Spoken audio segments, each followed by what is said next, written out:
어제 오늘의 뉴욕 증시 흐름을 봤을 때 확연히 분위기가 조금 바뀐 것을 확인하실 수가 있으실 것 같습니다. 특히 어제 뉴욕 증시 장 막판쯤에 그리고 마가 업종 이런 업종들의 주가가 급락하면서 테슬라 역시나 비슷한 흐름이었고요. 앞으로의 흐름이 어떻게 될지 이에 대해서 상당히 궁금해하시는 분들이 많습니다. 물론 오늘 장에서는 반등에 성공을 하긴 했습니다만 종전에 비해서 확실하게 그 힘은 둔화된 것을 확인할 수가 있는데요. 앞으로의 흐름 어떻게 될지 또 도움 말씀 들어보도록 하겠습니다. 한국경제신문 한상춘 논설위원과 함께하겠습니다. 어서 오세요. 네, 안녕하십니까? 네. 오늘 장 움직임과 또 어제 장 움직임은 조금 많이 다른 것 같아요. 나스닥 지수 중심으로 상당히 좀 변동성이 큰데 오늘 장 흐름은 좀 어떻게 보셨는지요? 오늘 월가에서는 그 3대 지수가 장 막판에 이렇게 급등세를 보이면서 전일 대비 그 기저효과에다 이렇게 장 막판에 그 트럼프 대통령 그 부양책 그리고 조 바이든의 오랜만에 경기 부양책 지금 월가에서는 조 바이든 후보의 그 배팅하는 시각이거든요. 그래서 아까 우리 정혜국께서도 주요 뉴스에 다뤄질 때 네 번째인가요? 조 바이든이 일자리 창출 대책 같은 거를 이렇게 공약에 내셨다. 이런 것이 이제 사실 그 월가에 먹히면서 오늘 주가가 막판에 올랐었는데요. 요건 집권당의 주가가 아니니까 사실 오늘 그 미국 시간으로 우리 시간으로는 새벽 3시 사실 미국 시간으로는 이렇게 2시까지 증시의 흐름을 월가에서는 의미를 보인다 이렇게 됐습니다. 그런 각도에서 이렇게 보면은 어제 장 막판에 이렇게 떨어졌고 오늘도 사실 그 기술주들이 장 초반에 많이 떨어졌지 않습니까? 네. 그런 측면에서 이 의미를 일단 일간 흐름을 좀 적어 보실 필요가 있는데요. 굉장히 심한 변동성을 보인다. 소위 오버닝 마켓을 보인다 하는 측면을 향후 주가 흐름과 관련해서 주목하실 필요가 있다 이렇게 보시됐습니다. 그래서 장 마감으로 상승했다 하는 이런 거에 의미가 그렇게 월가에서는 부여하지 않는다 하는 걸 말씀드리고요. 아무래도 이제 어제 다우존스 지수에 이어서 오늘도 다우존스 지수가 그래도 좀 잘 가지 않습니까? 이런 거는 아무래도 지금 상태에선 월가의 관심이 지난 5월 달부터 계속해서 말씀드립니다는 경제 지표에서 경제 재개 이후에 활동 재개 이후에 경제 지표가 어떤 모습이냐 할 때 오늘은 우리 앞에 그 캐스터분들께서도 이 문제를 좀 얘기했습니다는 가장 중요한 지표가 경제 활동의 가장 그 이렇게 활동력 지표가 물가 지표거든요. 네. 프라이스 메커니즘 시장 경제 원리에서는 프라이스 메커니즘 시장 신호에 의해서 모든 걸 움직이기 때문에 이 프라이스 문제가 굉장히 중요하거든요. 근데 이제 지난 그 3개월 동안 이게 코로나 사태의 물가가 계속해서 떨어졌죠. 그래서 미국 경제가 좀비 국면에 빠지는 게 아니냐. 이게 시그널이 없어지니까. 근데 이번에 그 6월 달 같은 경우는 소비자 물가 상승률이 0.6% 해서 경기 회복의 청신호. 월가가 기다리던 그 모습에서 이렇게 지켜지다 보니까 결과대로 다우지수가 상승세가 이어진다. 아까 서 팀장께서도 경기와 민감주를 국내 주식과 관련해서 바라보실 필요가 있다는 말씀과 일맥상통한다 이렇게 됐습니다.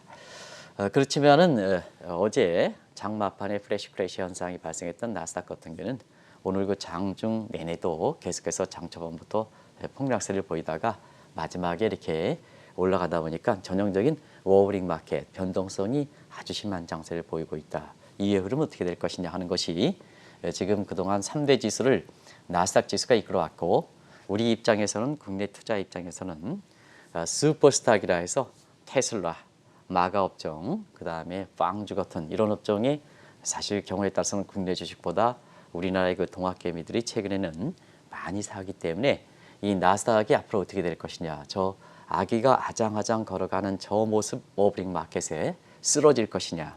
아니면 계속해서 불안하더라도 계속해서 갈 것이냐 하는 것이 지금 가장 관심이 된다 이렇게 됐습니다. 또 하나는 그 홍콩 문제에 관련해서도 어제 아주 의미 있는 그래서 우리가 홍콩 문제가 이렇게 될 때 지금 실질적으로 보면 홍콩에서 사람도 빠져나가고 돈도 빠져나가고 그다음에 사실 그 자금도 빠져나가는 이러한 헥스트 현상이 발생하는데도 불구하고 국내의 그 홍콩 비중이 높은 이러한 그 국내 이렇게 금융사도 같은 경우는 현재 직원의 말을 빌어서 별로 움직임이 없다 하는데요. 현지 직원들은 이렇게 사실 그렇게 말할 수밖에 없습니다. 뭐 흔들린다 하면 바로 그 이렇게 오라리지 않습니까? 그런 각도에서 지금 그의 바로메터에 해당되는 싱가포르 경제를 한번 보였습니다. 어제 사실 2분기 성장률이 마이너스 41.2% 나왔습니다. 이거는 사실 국내 언론에서 다루지 않고 있습니다는 국제적으로 이렇게 금융시장에서는 굉장히 큰 뉴스로 다룬다. 그래서 중개무역, 그 다음에 금융허브 이렇게 할 때, 그리고 코로나는 전염성이 강하기 때문에 사회적 거리두기를 하면 상품의 이동도 제한되고 세계 교역량이 축소되는 거죠. 사람의 이동도 제한되고 그 다음에 자금의 이동도 제한된다 하는 것이 전형적으로 보여주는 모습이다 이렇게 됐습니다. 네. 그런 상태에서 중개무역과 금융허브의 또 하나의 국가가 홍콩이죠. 그런 상태에서 현장의 그 직원들의 분위기는 문제가 없다 이렇게 하지만 실질적으로 2분기 성장률이 어떻게 나오느냐 하는 것이 우리가 홍콩 문제 관련해서 그동안 얼만큼 많이 얘기했습니까? 그런 관련해서 홍콩의 2분기 성장률이 주목되고 있다 이렇게 볼 수 있습니다. 네. 그리고 지금 앞서서 어제 플래시 크래시한 나스닥이라고 지금 표현이 되어 있는데 이 플래시 크래시라는 용어가 사실 최근 들어서는 많이는 안 썼었던 용어거든요. 네, 나스닥이 어제 급락한 이후에 다시 그 말씀대로 최근에 사용하지 않다가 왜냐하면 코로나 사태 이후에 줄기차게 주가가 올라갔으니까 네. 사용하지 않다가 다시 월가에서 플래시 크래시 현상이 이런 용어가 나오고 있다고 보겠습니다. 이 플래시 크래시 현상은 한번 그때마다 설명드려서 간단히만 말씀드리겠습니다. 뒤쪽에 우리가 경제 공부하는 각종 지표들이 많기 때문에 금융 지표, 주가라는 게 한순간에 폭락하는 현상이다. 그러면 이제 전조조짐이 있죠. 이게 플래시 크래시의 원리가 되는 것이 리스크 시어리의 이 위험 관리 이론에 굉장히 하는 하이먼 민스크의 someday, sometimes 문제. 어느 날 갑자기거든요. 그래서 어느 날 갑자기 이렇게 주가가 슈퍼 스탁이라 하는 빵주라든가 마가라든가 그 테슬라 주가, 특히 테슬라 주가 같은 경우에는 이렇게 올라만 계속 갔지 않습니까? 근데 어느 날 갑자기 어제 장 막판 어느 날 갑자기 오늘까지 이게 지금 주가가 많이 흔들리는 현상. 이게 아기가 어정어정 걸어가는 이게 전조조짐이다. 알겠습니다. 아기가 어정어정 걸으면 시청자 여러분 굉장히 불안하지 않겠습니까? 그래서 이렇게 되면 이미 차익 실현하기 위해서 이미 돈을 많이 번 사람은 굉장히 주도력 있는 사람들은 먼저 이제 차익 실현한다.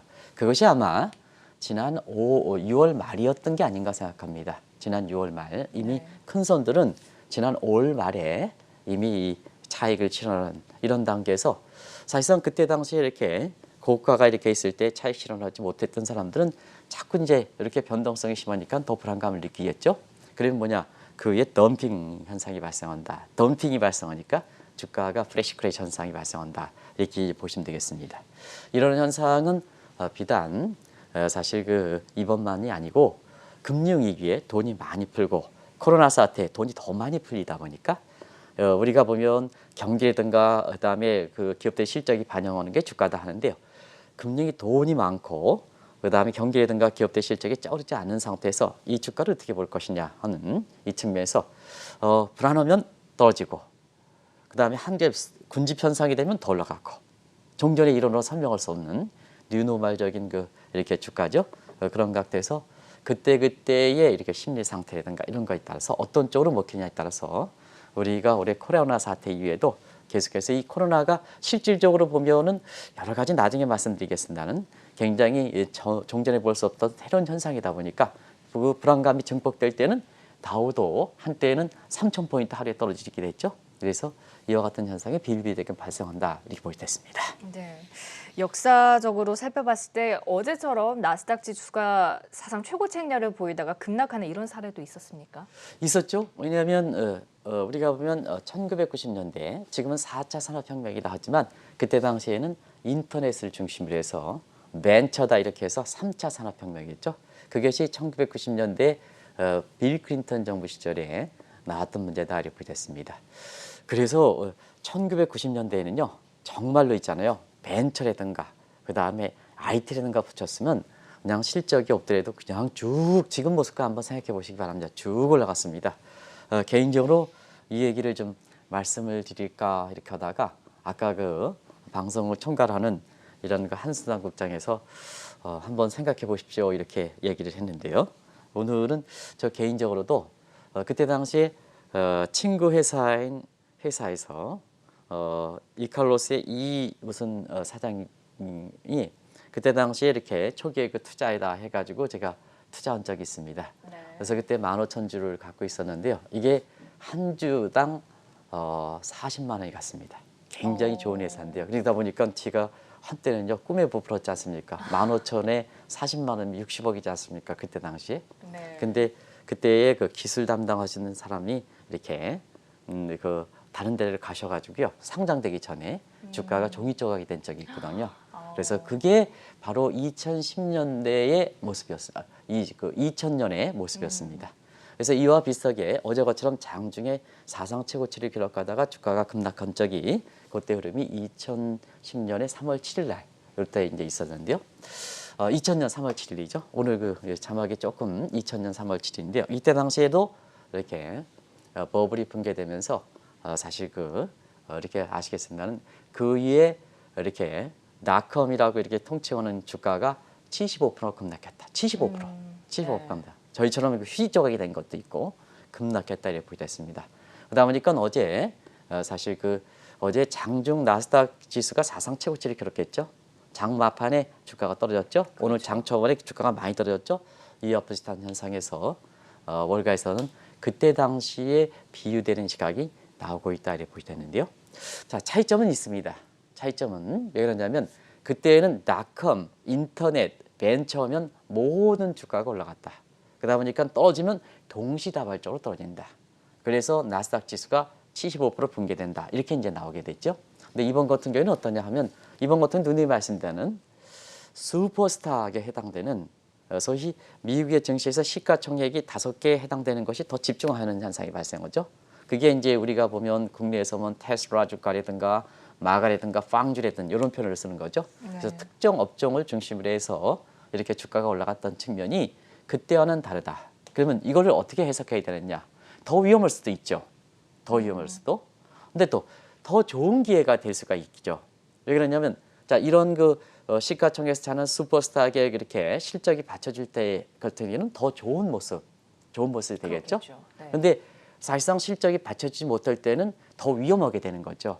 그래서 지금 상태에서는 사실 제2의 닷컴 버블에 대한 이렇게 우려가 되면서 실제 가능 여부와 관계없이 경우에 따라서는 그때 비유를 한다면 악재가 이렇게 터지게 될 경우에는 그때보다 더 떨어지지 않겠냐 하는 이런 우려가 실제 발생 여부와 관계없이 월가에서 비관론자를 중심으로 해서 나온다 이렇게 보시면 됐습니다. 네.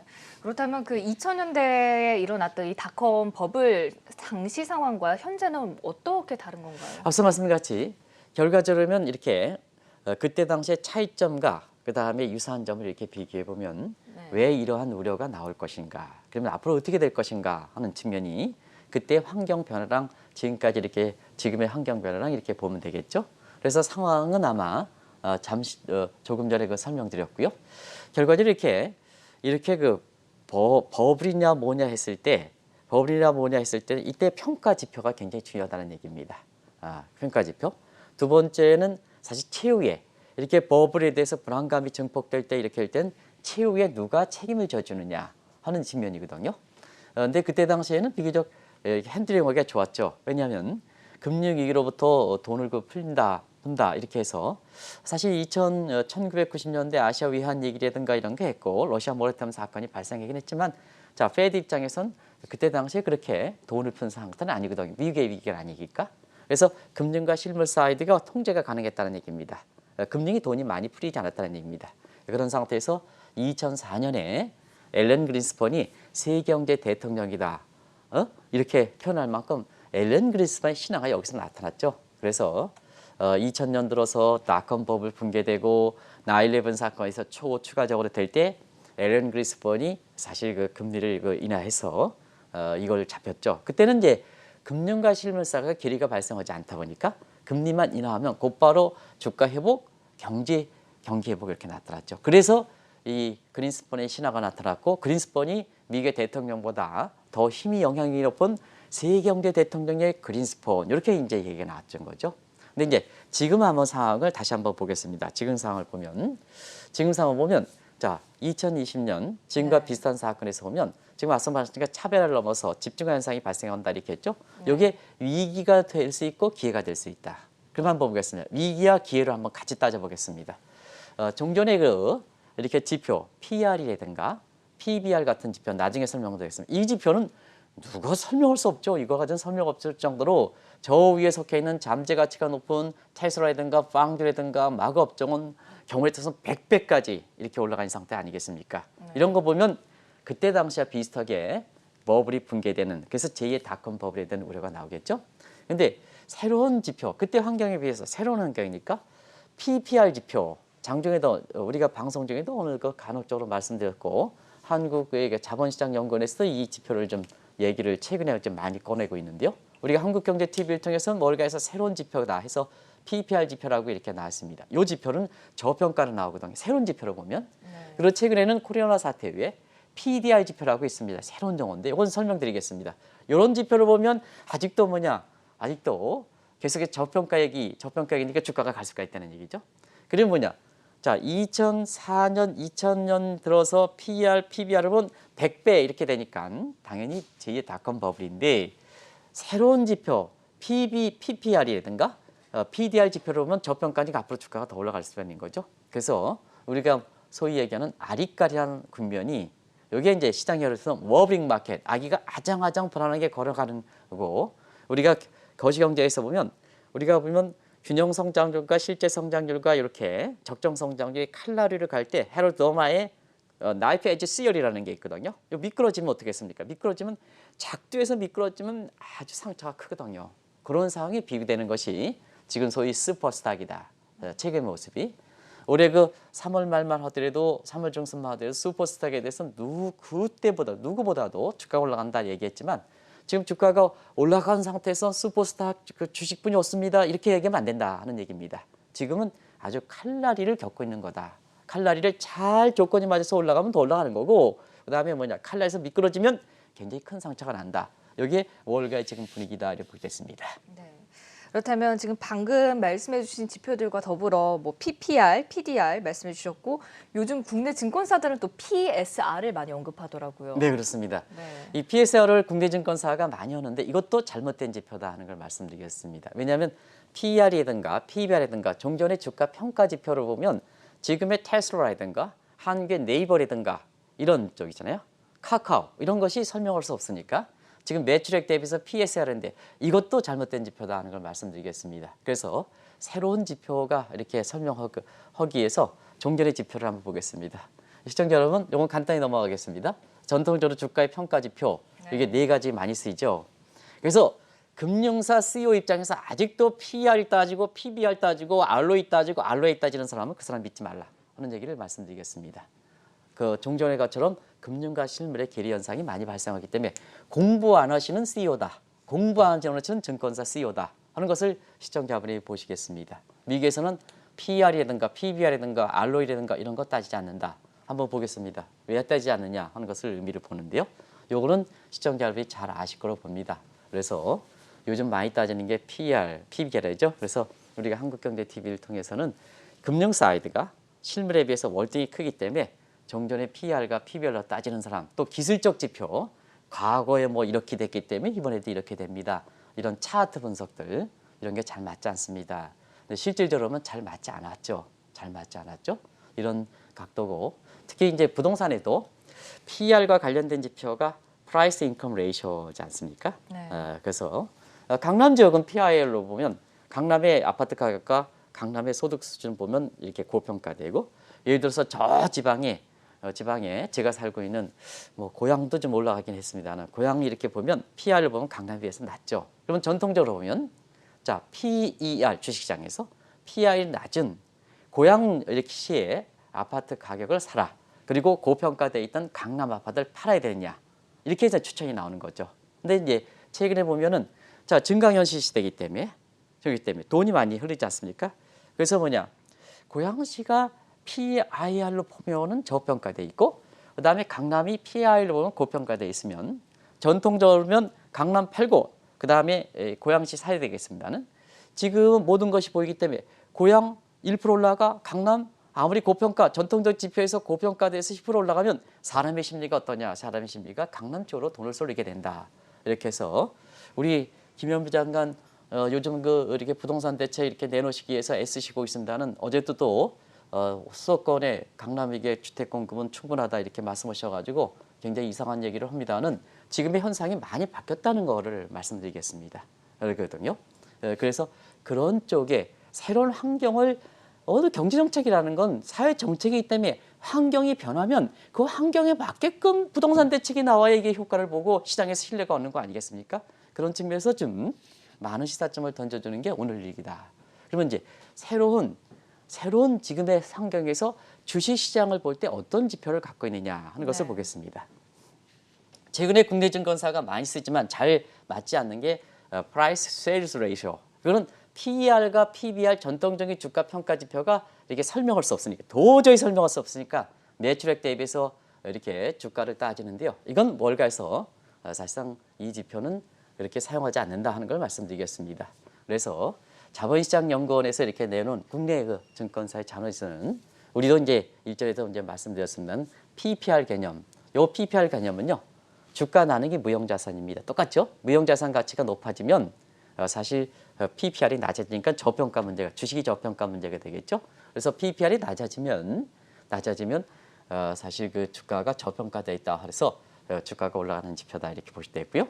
그 다음에 이게 반대표를 두면 무형자산에 비해서 주가가 높으면 고평가 문제가 되겠죠. 근데 문제는 저 무형자산이 뭐냐 이거예요.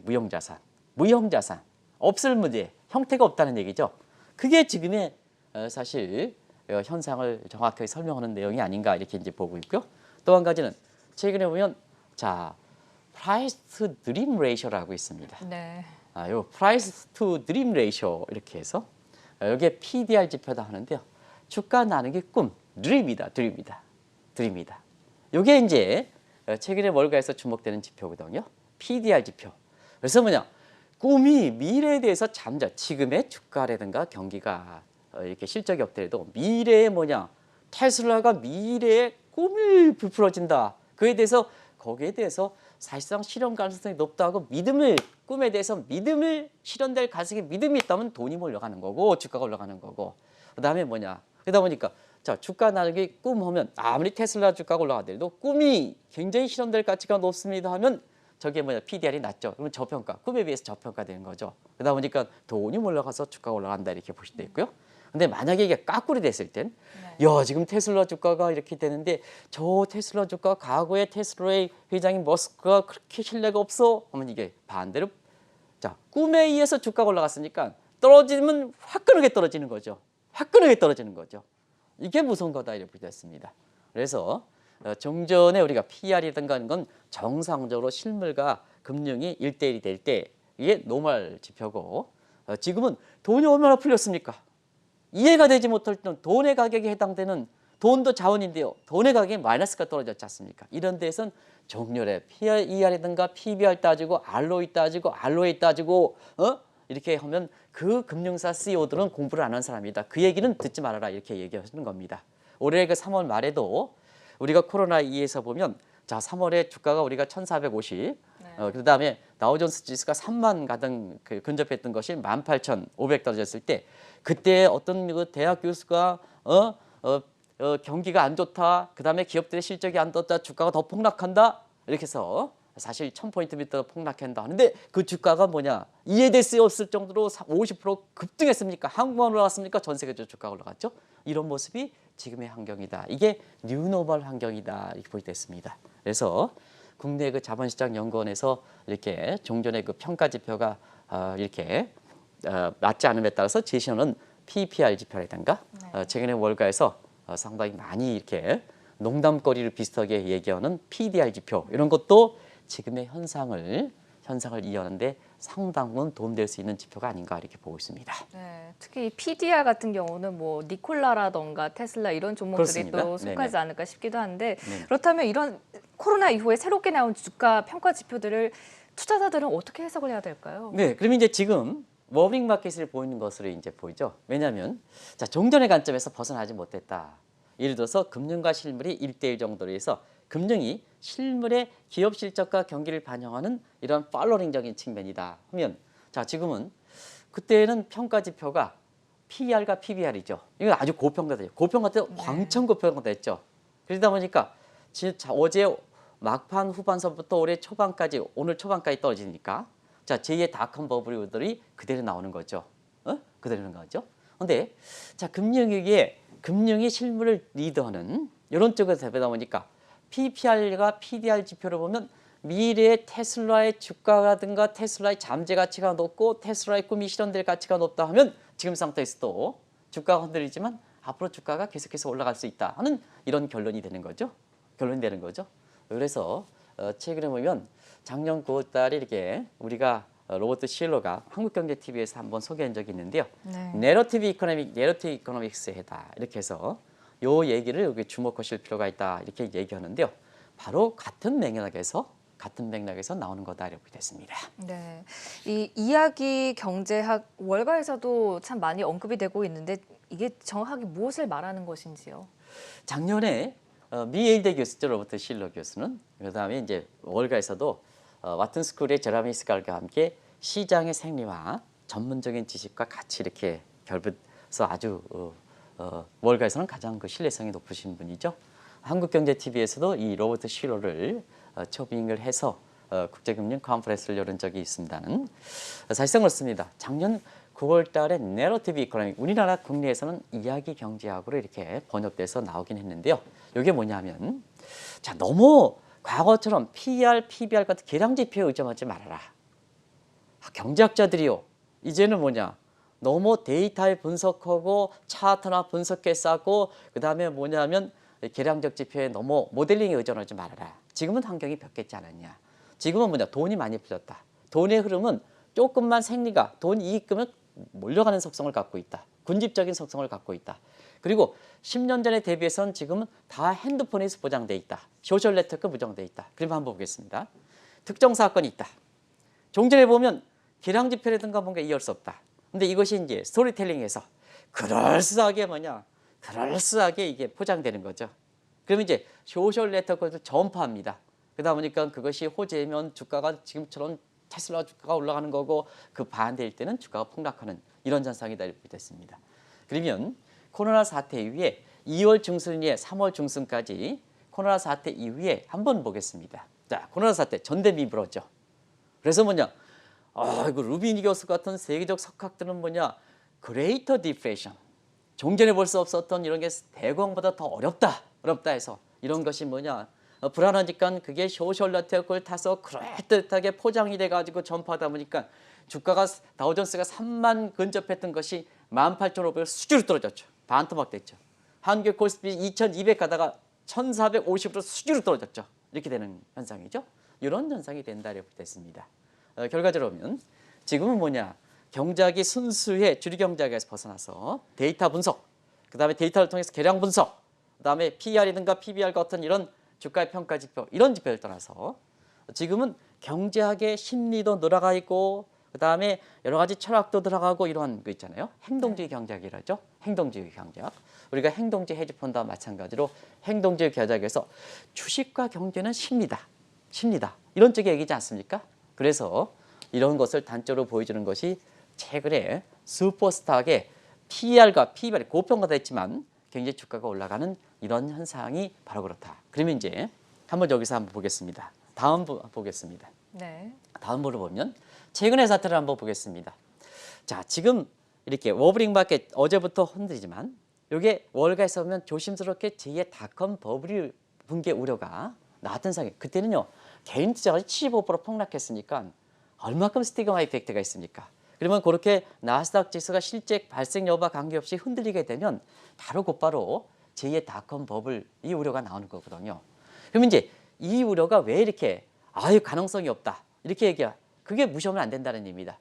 제2의 닷컴 버블, 다이어컴 버블이 이렇게 스토리텔링 돼서 포장이 돼서 이게 그 미국판 동학개미들한테 전파되면 로빈후드에 전파되면 이게 뭐냐 한순간에 차익 실현 형태든 차익 실현 맨 처음에는 차익 실현 되겠지만 더 떨어지면 뭐냐 내가 거기서 소외되지 않는다 해서 거기선 덤핑 쳐버리거든요. 덤핑 쳐버리면 주가가 떨어지는 이런 현상이 발생한다 이렇게 보시면 되겠습니다. 그래서 우리가 일전에도 코로나 사태 이후에 주가가 50% 올라갔을 때 네. 자 2분기 실적, 2분기 경기 지표가 중요하다 하는 것은 이제는 지금 1차 맴돌이 국면이다. 주가가 50%인데 경기라든가 기업들이 18%가 되니까 의아스럽게 생각한다. 그래서 앞으로 뭐냐 더 올라가기 위해서는 2분기의 기업들의 실적과 그 다음에 경기가 예상치보다 좋게 예상치는 떨어지게 나갔습니다. 예상치보다 좋게 나오느냐 나오냐 이게 중요합니다 하는 말씀을 드렸던 것이 조지 소로스의 자기 암시 가설이거든요. 그래서 심리를 나타내는 여러 가지 용어들이 지금 나오는 거다 이렇게 됐습니다. 네. 그렇다면 이렇게 전통적인 주가 평가 지표와 이렇게 최근 새롭게 나오고 있는 평가 지표들 좀 어떻게 주가를 판단해야 되는지 좀 속 시원하게 좀 알려주시죠. 네, 이 속 시원하면 제가 여기 있겠습니까? 근데 우리가 보면 월가에서 나오는 아주 민감할 때는 제 개인적 견해가 아니라 보다 이렇게 공부를 해서 사실 과매해가지고 하지 말고 월가가 같이 소통을 해서 그때 분위기만 전해주면 됩니다.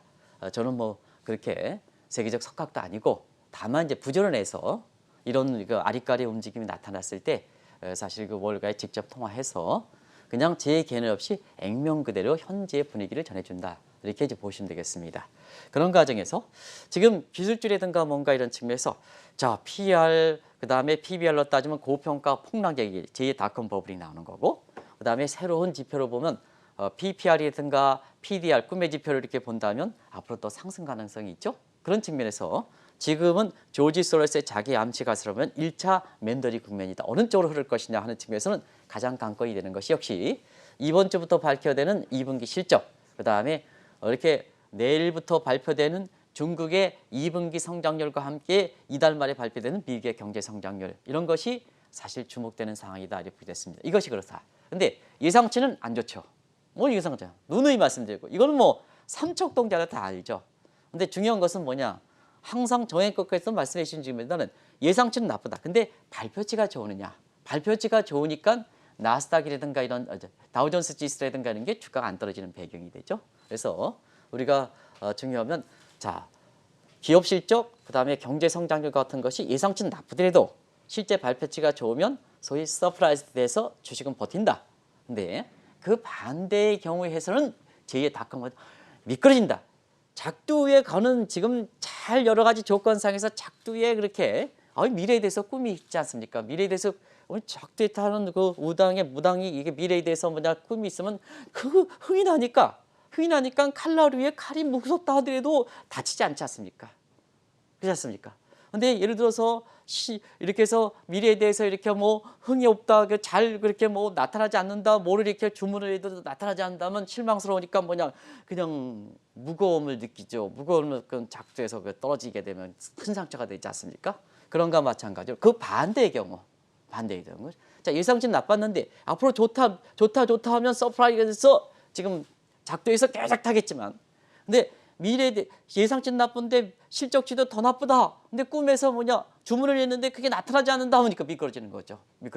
그게 뭐냐 제 닷컴 버블과 폭락 사태다 이렇게 됐습니다. 그래서 지금 본격적으로 발표되는 2분기의 기업들 실적이 안 좋다. 안 좋은데 안 좋은 거 한다. 근데 발표치가 좋으냐 요걸 보면 따지시면 될까. 월가에서 그걸 주목한다 이렇게 됐고요. 그다음에 마지막으로 이렇게 아리까리 할 때는 믿을 수 있는 사람한테 믿는 겁니다. 믿을 수 있는 사람한테. 그래서 마지막에 라스트 리조트. 우리가 경제에서 보면 지금 테슬라 주식을 사시고 이렇게 한 사람들 같은 경우는 얼마큼 지금 지금 그냥 이렇게 주가가 쫙 가다가 지금 꺾이니까 얼마큼 스트레스가 쌓여 있습니까? 그래서 스트레스를 풀어줄 수 있는 우리가 리조트 시설이 바로 주중에 이렇게 스트레스가 쌓여 있으면 주말에 휴양시설에서 풀지 않습니까? 경제에서 보면 라스트 리조트 최종 대부자 역할을 누가 하느냐 하는데 그게 패드다 이렇게 됐습니다. 패드 입장은 지금 이렇게 제로금리와 무제한의 양적, 무제한 책임 원칙을 채우고 있죠. 근데 이 또한 사실상 뭐냐 어렵다. 그러다 보니까 항상 말씀드렸다시피 월가에서 조그만 이런 조짐이 나왔을 때 시청자 여러분들 한국경제TV 통해서 가장 빨리 전해지는 것은 이미 이런 조짐이 나오기 전에 6월 말에 미국 주식을 나쁘다는 것 같다는 이 종전과 좀 시장의 플레이어들이 종전과 좀 다른 움직임을 보이고 있습니다. 하는 것 같아서 이제는 미국 주식 더 이상 테슬라라든가 더 이상 빵주라든가 더 이상 마가 업종에 대해서 욕심 부리지 말고 일단 뭐냐 트레이딩 관점에서 나쁘다는 게 아니라 일단 욕심 부리지 말고 차익 실현해서 상대적으로 저평가되어 있던 중국 주식을 사십사. 이게 균형의 논리거든요. 균형의 논리인데요. 이런 쪽에서 좀 하십사 하는데요. 그런 관점에서 이렇게 포트폴리오를 중국 중심으로 재구성했었던 분은 지금 것처럼 나스닥이 워브링 마켓 앞으로 더 갈 것이냐 말 것이냐 제2의 닷컴이냐 이런 우려사항에서는 벗어날 수 있지 않냐 하는 생각이 듭니다. 네. 최근 뉴욕 증시 내 대형 IT 기술주들의 주가 흐름을 봤을 때 급락 양상이 나오면서 계속해서 좀 변동성 장세가 이어지고 있습니다. 이런 흐름 좀 어떻게 판단해 봐야 될지 그리고 새롭게 나오는 주가 평가 지표들과 함께 분석 들어봤습니다. 지금까지 한국경제신문 한상준 논설위원과 함께했습니다. 말씀 고맙습니다. 네, 고맙습니다.